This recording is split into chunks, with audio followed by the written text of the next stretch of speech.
साथियों, आप सभी को मेरा नमस्कार। खबर छत्तीसगढ़ के आज के अंक में आप सभी का स्वागत है।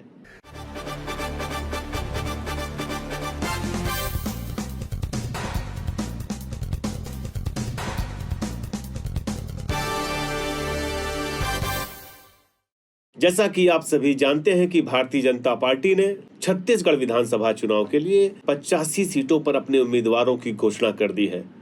कांग्रेस की एक सूची कल आई है और इस तरह से 83 सीटों पर उसने भी अपने उम्मीदवार घोषित कर दिए हैं। इस बात का अंदेशा जताया जा रहा है कि अगले 2 दिनों के भीतर भाजपा और कांग्रेस दोनों ही अपने सभी उम्मीदवारों की घोषणा कर देंगे। एक तरफ प्रचार प्रसार जोर शोर से चल रहा है, आरोप प्रत्यारोप चल रहे हैं। भारतीय जनता पार्टी की स्थिति ये है कि तमाम सीटों पर विरोधियों का बोलबाला है। विरोधी कभी भाजपा का दफ्तर घेर ले रहे हैं, कभी प्रदेश अध्यक्ष को घेर ले रहे हैं। फिलहाल कांग्रेस में कोई बगावती स्वर फिलहाल नहीं सुनाई दे रहे हैं।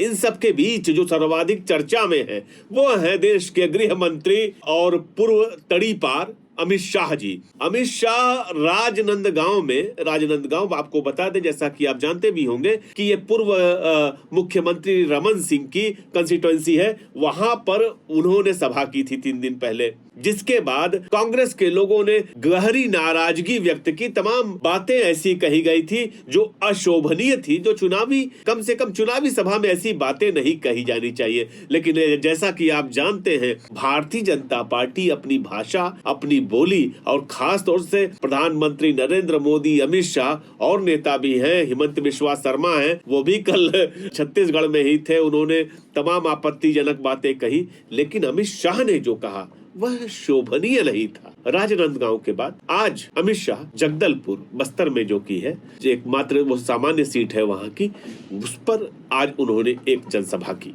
हम उस पूरी जनसभा को सुन रहे थे। दरअसल आज फिर से उन्होंने वही बातें कही जो बात वो राजनांदगांव में कह रहे थे। तो हम आज उनके भाषण पे कुछ बातें कहना चाहेंगे। सबसे पहली बात जो उन्होंने कही, जो कि भाषण की शुरुआत में ही कही, वह दिखाता है अमित शाह के भाषण से भारतीय जनता पार्टी का क्या इस चुनाव में रुख है, कितना वजन है, वह सब कुछ नजर आ रहा था। उन्होंने जैसे ही भाषण शुरुआत किया, उन्होंने कहा कि क्यों भाई बस्तर वालों तुम्हें क्या हो गया है। दरअसल हुआ ये कि जब अमित शाह के नारे लगवाए जा रहे थे, जो संचालन कर रहे थे, उस वक्त भी भीड़ आवाज नहीं कर रही थी, और जब अमित शाह ने भाषण शुरू किया तो भी जनता खामोश थी। अब खुद देखिए वो क्या कह रहे हैं अमित शाह, और पब्लिक रेस्पॉन्स कैसा है।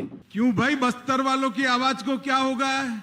बघेल सरकार बदलनी है या नहीं बदलनी है? जोर से बोलो, बदलनी है या नहीं बदलनी है? तो ऐसी आवाज नहीं चलेगी।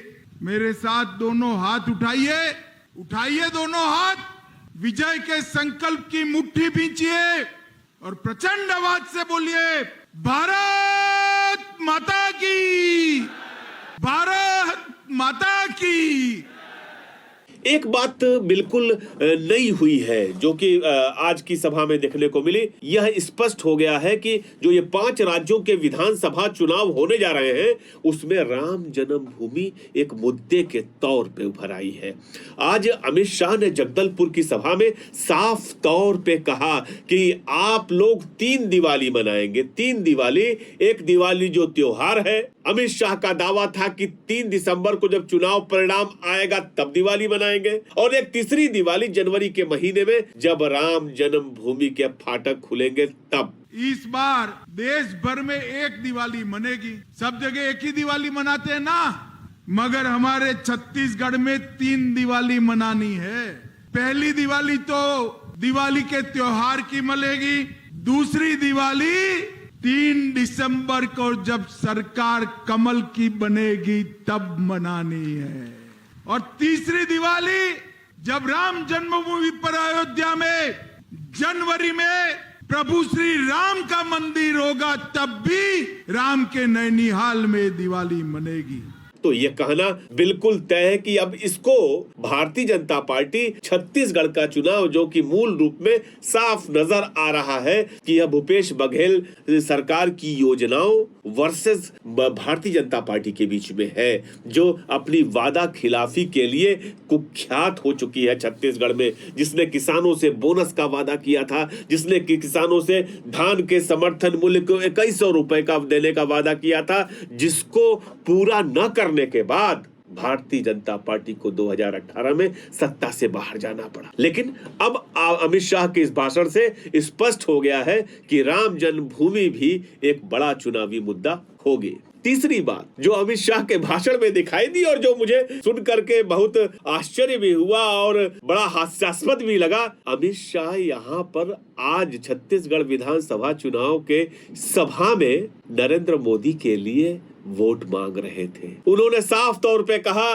कि 2024 में मोदी की सरकार बनाने के लिए आप वोट करोगे कि नहीं करोगे। आप सुनिए और सुनिए यह भी देखिए कि जो विधानसभा के सम्मानित उम्मीदवार हैं, भारतीय जनता पार्टी का गृह मंत्री किस तरह के शब्दों के साथ उन्हें मंच पे बुला रहा है। आप देखें। मैं आज पूछने आया हूँ बस्तर के मेरे माताओं भाइयों बहनों को, बताइए आप भारतीय जनता पार्टी की कमल फूल की सरकार बनाएंगे क्या?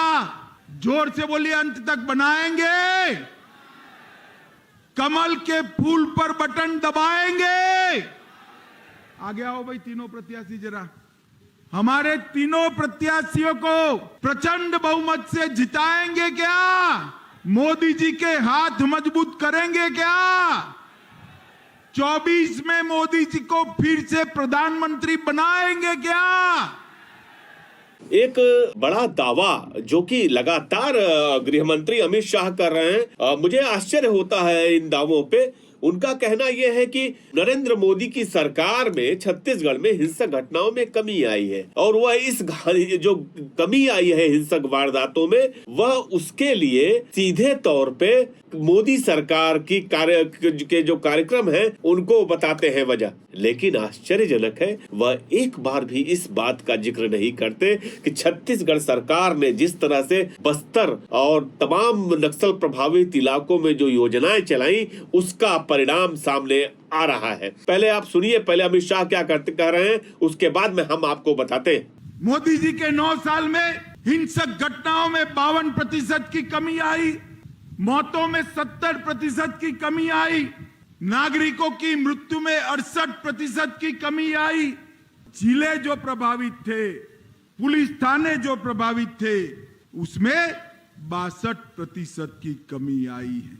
मैं आज कांग्रेस पार्टी को कहना चाहता हूं, एक क्षेत्र ऐसा है हमारा बस्तर जगदलपुर, अगर नक्सली हिंसा होती है, पुलिस भी मरती है तो हमारा आदिवासी मरता है, नक्सली मरता है तो भी आदिवासी मरता है, और नागरिक मरता है तो भी आदिवासी मरता है। उनको बचाना चाहिए। आपने सुना अमित शाह ने क्या कहा, लेकिन सच्चाई ये है कि नक्सल प्रभावित इलाकों में भूपेश बघेल की सरकार आने के बाद एक विश्वास का वातावरण बना।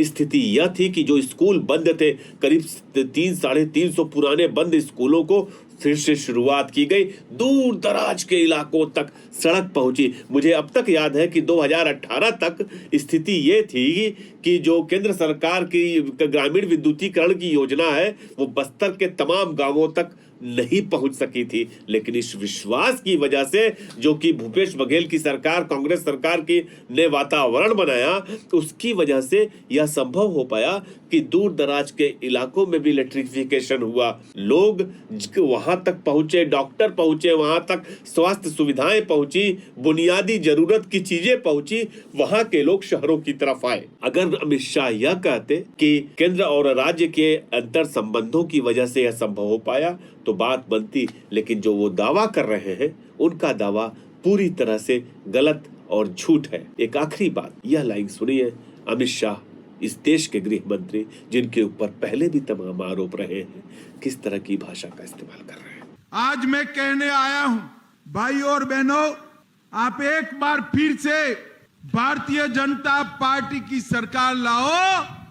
ये जो आदिवासियों का पैसा हजारों करोड़ रुपया घोटाले में खा गए हैं, उनको उल्टा लटका कर सीधा करने का काम ये भारतीय जनता पार्टी की। आपने सुना, क्या देश के गृह मंत्री को इस किस्म की भाषा का इस्तेमाल करना चाहिए? हम जानते हैं कि छत्तीसगढ़ में जहां पर बोली भाषा एक दूसरे का सम्मान करने की परंपरा रही है, मुख्यमंत्री भूपेश बघेल हो, चाहे कोई भी नेता हो, चाहे डॉक्टर रमन सिंह हो, चाहे कोई हो, कोई भी नेता कभी दूसरे के खिलाफ ऐसी भाषा का इस्तेमाल नहीं करता। गृह मंत्री को यह भाषा एक बात अगर इस्तेमाल करते हैं तो यह नहीं भूलना चाहिए कि आम छत्तीसगढ़ का नागरिक छत्तीसगढ़िया बोली, छत्तीसगढ़ के लोगों का अपमान कभी बर्दाश्त नहीं करता। हो न हो, अगर यह जो बयान जिस किस्म के दे रहे हैं अमित शाह, या उन पर उल्टा पड़े तो आश्चर्य में नहीं पड़ना चाहिए। हम फिर से हाजिर होंगे आपके सामने और तमाम जो सरगर्मियां चल रही हैं, तमाम नेताओं के भाषण और उनके पीछे जो राजनीति हो रही है, उन सब की चर्चा करेंगे। फिलहाल अभी के लिए धन्यवाद। आप सभी को आवेश तिवारी का नमस्कार।